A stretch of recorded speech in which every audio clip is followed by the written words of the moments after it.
Hello, this is Deacon Chris from St. Mary's in Corvallis, and I wanted to share my homily with you. I'm recording it today, the 25th of September, which will be last week when you see it, the 25th Sunday of Ordinary Time. The readings are from Isaiah and from the book of Matthew. And those are you can see them on the thing for the YouTube. I call this turning the tables. A couple of weeks ago, I was at a wedding reception, and a nice man sat down across from me at the table. He wanted to talk about religion, and he said the same things people always say when they talk about religion. That he was raised in the church, but grew out of it, that the church is full of hypocrites, and that there isn't one way to God. I must have heard this hundreds of times, exactly the same three things. I was raised in the church is full of hypocrites, there isn't one way. It's the new kerygma statement, the new dogma. And I don't mean to be condescending, because the man at the reception is a good man, someone who is sincerely searching for God. It just seems to me that thinking in generalities like that is always an evasion. It's beside the point. Seek the Lord where he may be found, Isaiah says in the reading today from the Old Testament.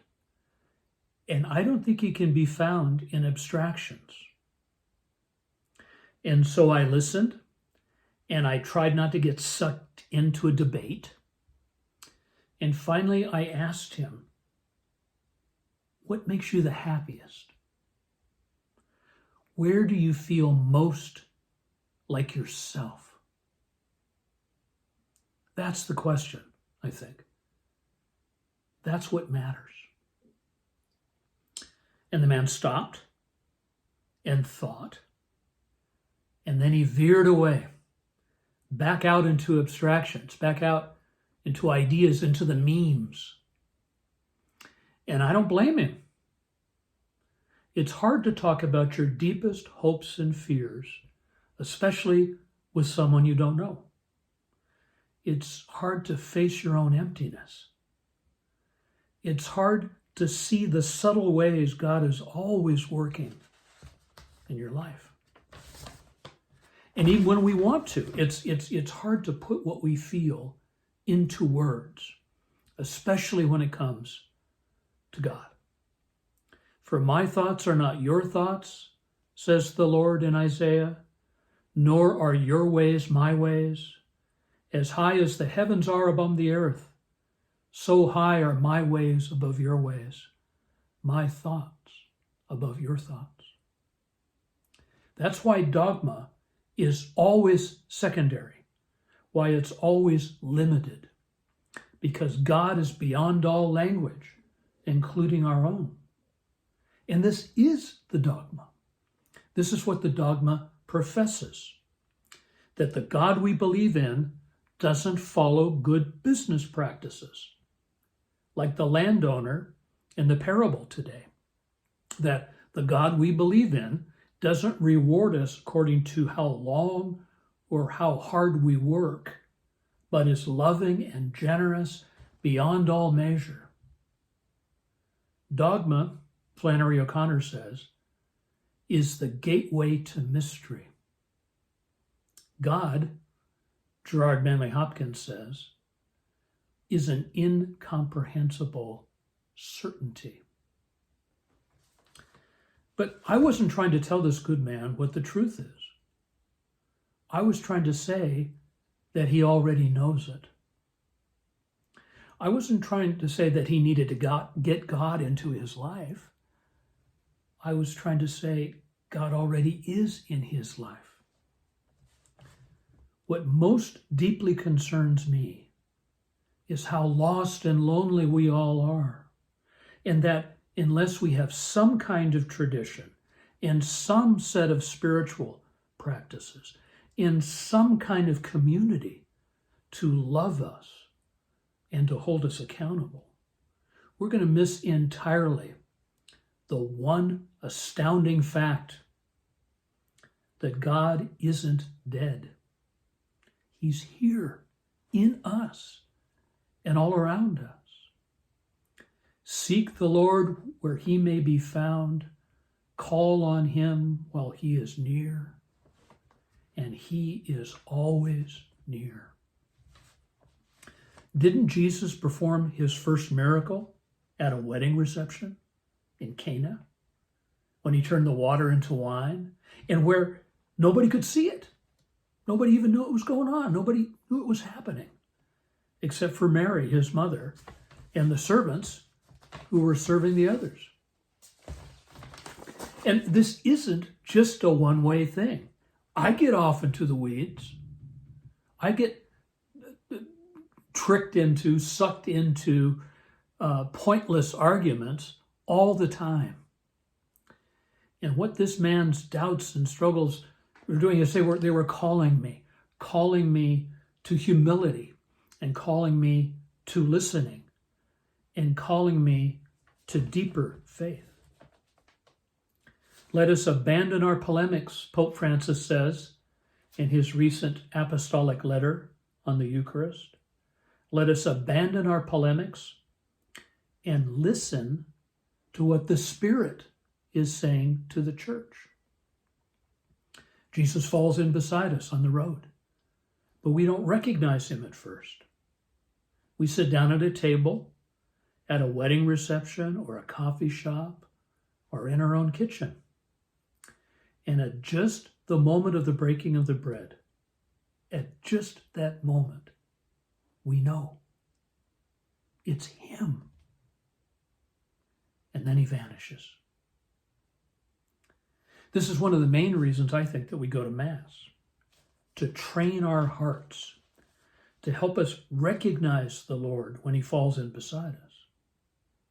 Though, as the Pope keeps stressing, we need more training to begin with too, before we come to that table at church, before we stand before the altar. The Pope published this letter last year as the bishops of the United States began a 3-year Eucharistic renewal. The Pope's letter is called, in English, I Have Earnestly Desired. And this is one of its most important points. We have to learn to think more imaginatively and creatively, the Pope says. We have to learn to move from the head to the heart. The wild and unexpected generosity of the landowner cannot be reduced to our narrow philosophical categories. The Eucharist is entirely the landowner's gift, not something earned, not something predictable, not something we can put under a microscope.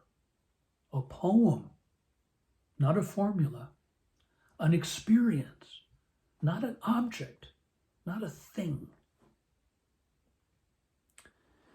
A few days after my conversation at the wedding reception in that same week, I had exactly the same conversation again. This time at a lovely brunch at this big, beautiful house on this huge horse farm in the hills outside of Oregon City. The husband and wife who hosted the brunch are kind and generous people. And we all had a wonderful time. And at the end, as we were sitting at their kitchen table, the wife turned to me and began to talk about religion. She said, I was raised in the church, but grew out of it. The church is full of hypocrites, and there isn't just one way to God. And I listened, as we all need to listen. And after a while, I asked her, what makes you most deeply happy? Where do you feel the most free, the most alive? In other words, where do you sense the presence of God. And she answered me immediately. She said, with my horses. This is a lovely, caring woman, and she has 2 rescue horses, one blind in one eye, one so old all he can do is lean. Early every morning, she gets up and pulls on her rubber boots and trudges down to the barn. She shovels out their feed and brushes them down. And sometimes when she feels their warm breath on her face, she is so moved she cries, she told me. And when she told me, I was moved too. Earlier, she told me that she didn't think religion should be so hard. She didn't think religion should be hard. But after I heard the story, I said, it sure sounds like taking care of your horses is a hard thing, a hard practice. It sounds like a spiritual practice to me. Seek the Lord where he may be found. Call him while he is near. Isn't this what we believe? Isn't this the dogma? That all things were created through him and in him? That the Lord himself was born into the world in a little town in the hills? That once in a stable, a tremendous miracle took place and is still taking place, is always taking place.